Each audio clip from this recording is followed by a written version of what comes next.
সকালে ঘুম থেকে উঠে চায়ে এক চুমুক দিতেই যেন প্রশান্তি ফিরে আসে। আমাদের দৈনন্দিন জীবনে চায়ের গুরুত্ব অপরিসীম।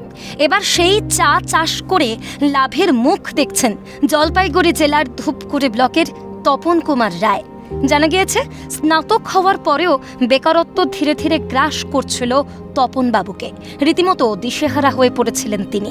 ঠিক সেই সময় তার এক আত্মীয়ের পরামর্শে চা চাষের কাজ শুরু করেন।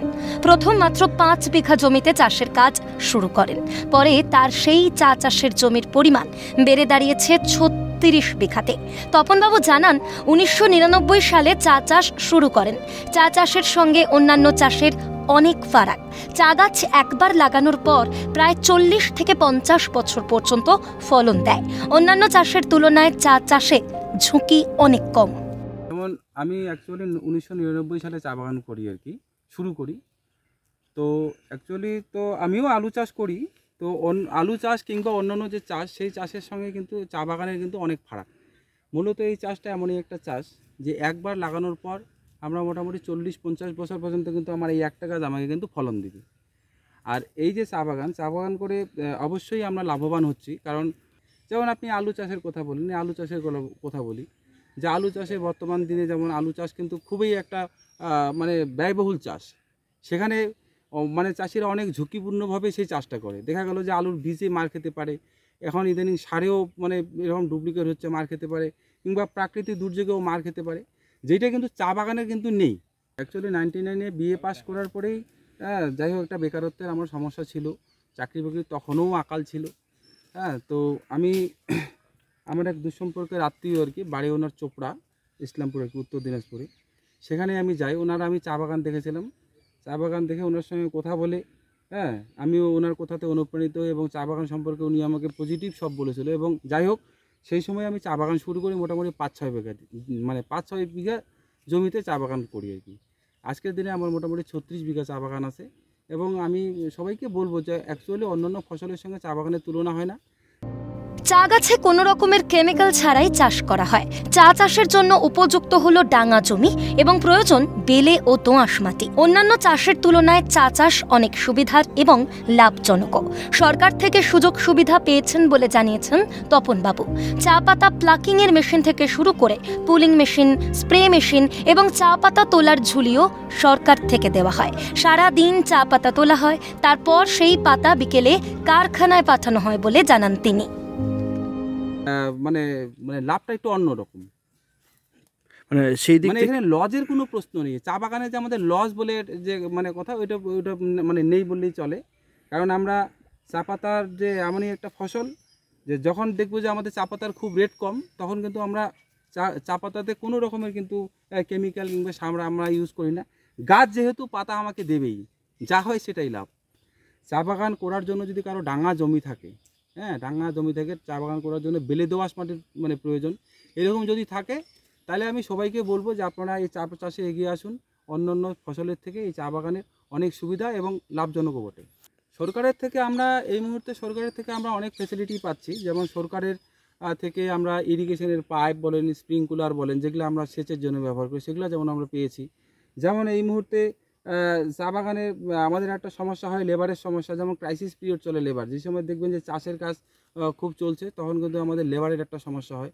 এই জন্য কিন্তু পাতা প্লাকিংয়ের মেশিন আছে, সেই পাতা প্লাকিংয়ের মেশিন আমরা পেয়েছি সরকারিভাবে টি-বোর্ড থেকে।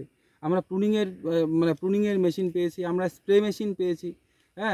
এরকম আরও যেমন পাতা তোলার জন্য যে ঝুলি ব্যবহার করি আমরা, লাইলনের ঝুলিগুলো, সেগুলোও যেমন আমাদের অলরেডি আমরা পেয়েছি।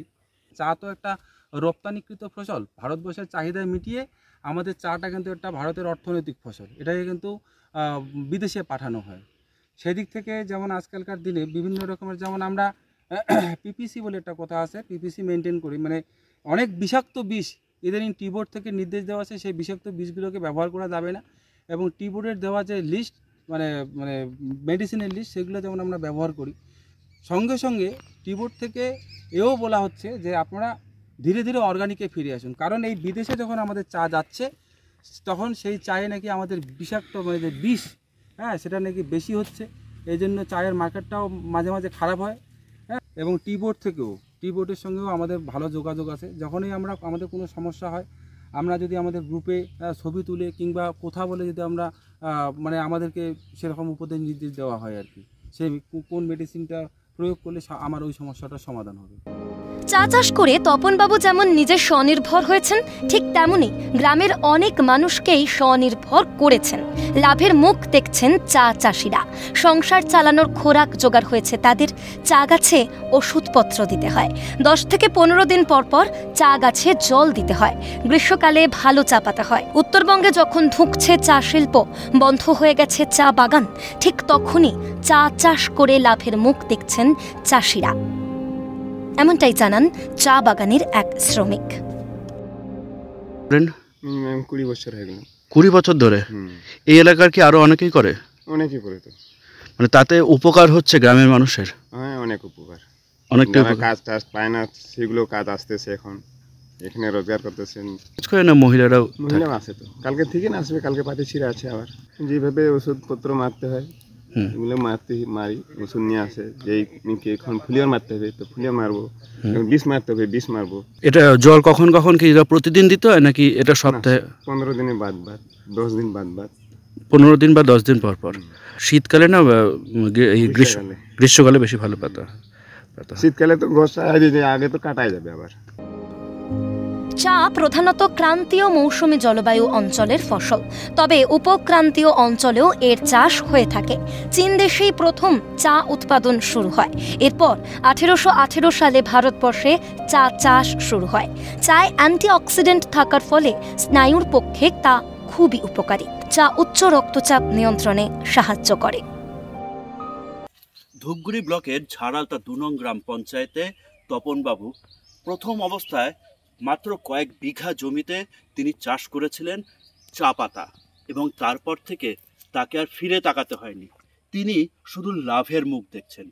তারা এখন অনেকেই যারা নিজেরা এই একইভাবে অনুপ্রাণিত হয়ে নিয়ে চাষ করছে, অন্যরা যাদের ক্ষমতা নেই তারা সেই সমস্ত বাগানে কাজ করে নিয়ে সংসারটা চালাচ্ছেন।